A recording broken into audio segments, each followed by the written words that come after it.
Chào các bạn mọi người. Rồi hôm nay mình sẽ chơi đột kích. Mình sẽ test khẩu súng shotgun. Một khẩu shotgun.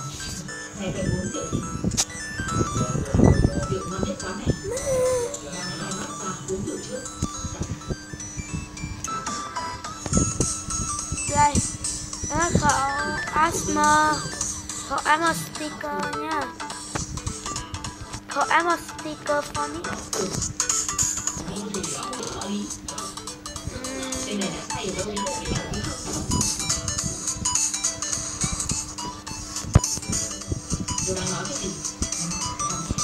Hát à.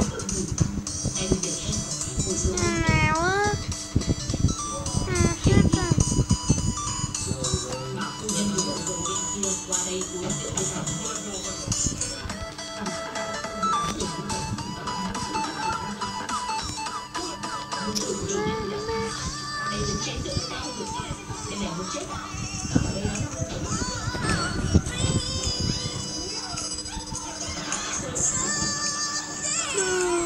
Nóng rồi. Các bạn này gặp hack kinh quá. Đi đâu đó cũng gặp hack. Đi đâu đi đó thì gặp hacker. Bà nội như này. Lên bản. Nay mình sẽ không đu top nhá. Thì hôm nay xui quá không thể đu top nổi. Đu top chắc giờ mình nếu mà mình đu top bạn là thôi đi ra đi xỉn đủ quá. Mày không đu được.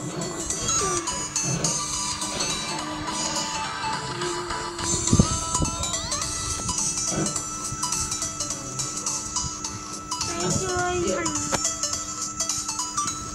Đây, cho mình chơi khẩu shotgun yếu. Có thể nói không mà không mấy, nhưng mà có mấy bạn kêu mạnh, có mấy bạn kêu yếu, có mấy bạn kêu bình thường. Nhưng đối với tớ là tớ sẽ đồng ý với mấy bạn kêu yếu. Bởi vì khẩu này quá nhỏ.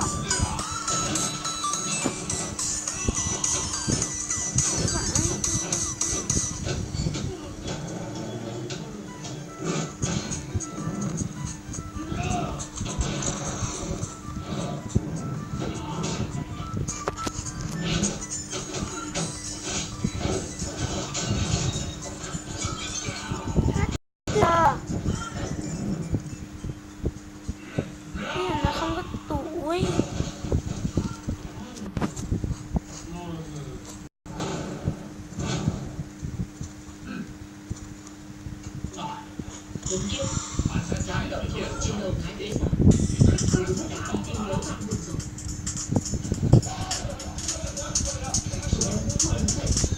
Có biết mày đó.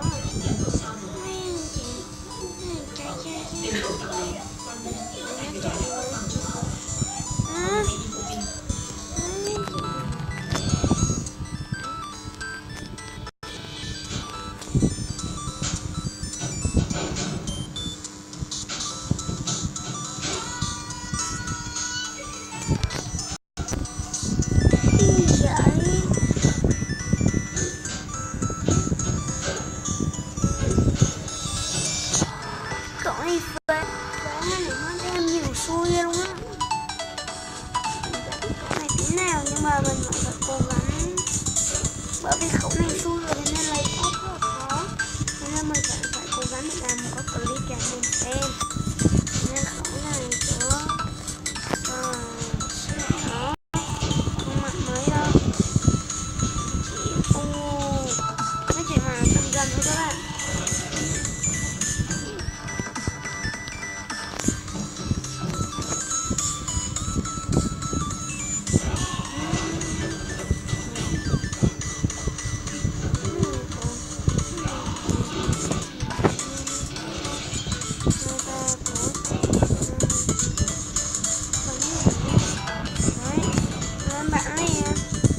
Mình sẽ đu top nhất các bạn.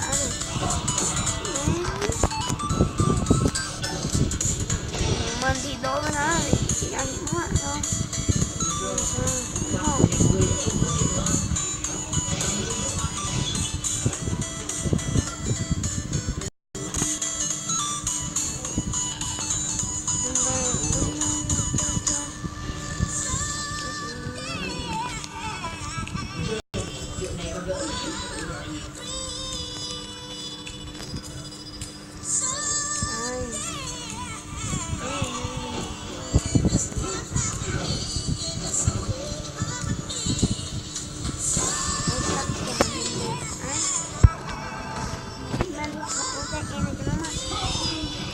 mới nâng cấp QPBS, có gì mình sẽ làm sau nhé các bạn.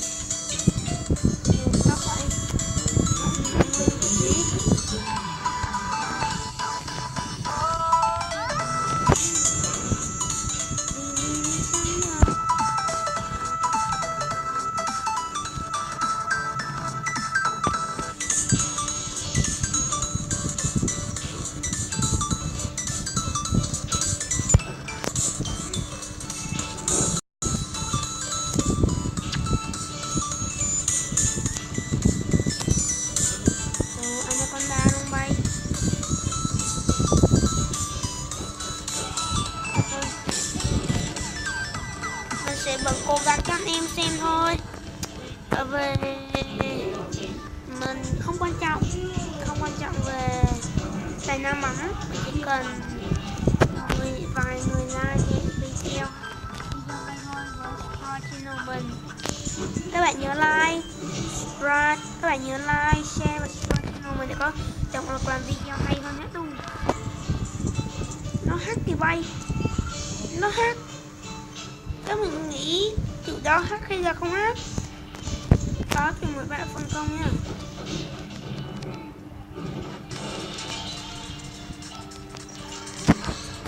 Nhường với ăn bay.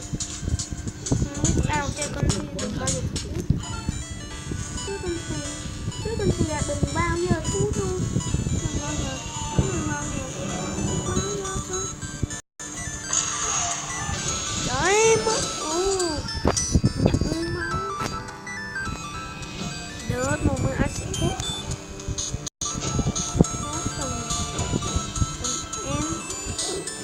Ellie nó hát các bạn. Ellie này đấy, hát liền.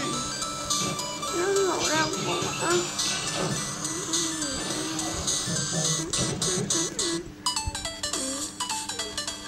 Ellie hát này các bạn. Các bạn thấy không con?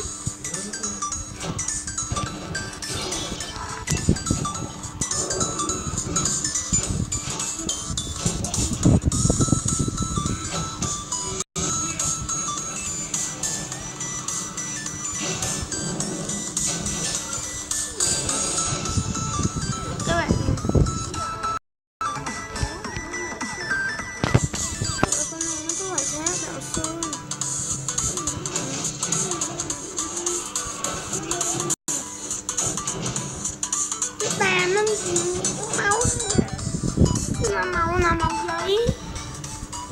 Đấy.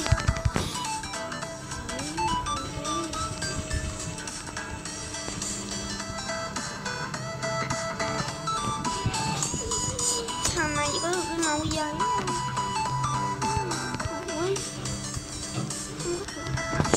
Không có tuổi này. Không có tuổi để chơi. Ủa sao mà toàn. Đấy, hát liền. Thằng Ellie nó hát cái các bạn. Thằng cái thằng đó nó hát cái các bạn mới nhầm mà nó trên kênh. Nó hát cái nó tầm thủ à. Đấy mình chat cái là nó chỉ này. Mình chat được ra con ấy.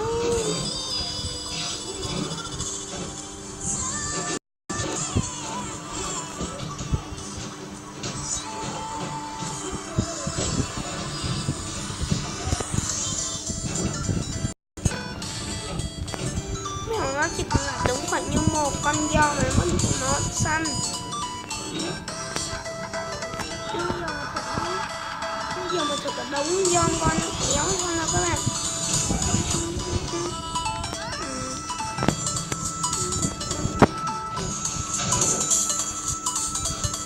Đấy, cả đống củ.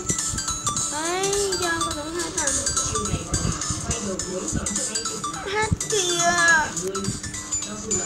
Tờ hát.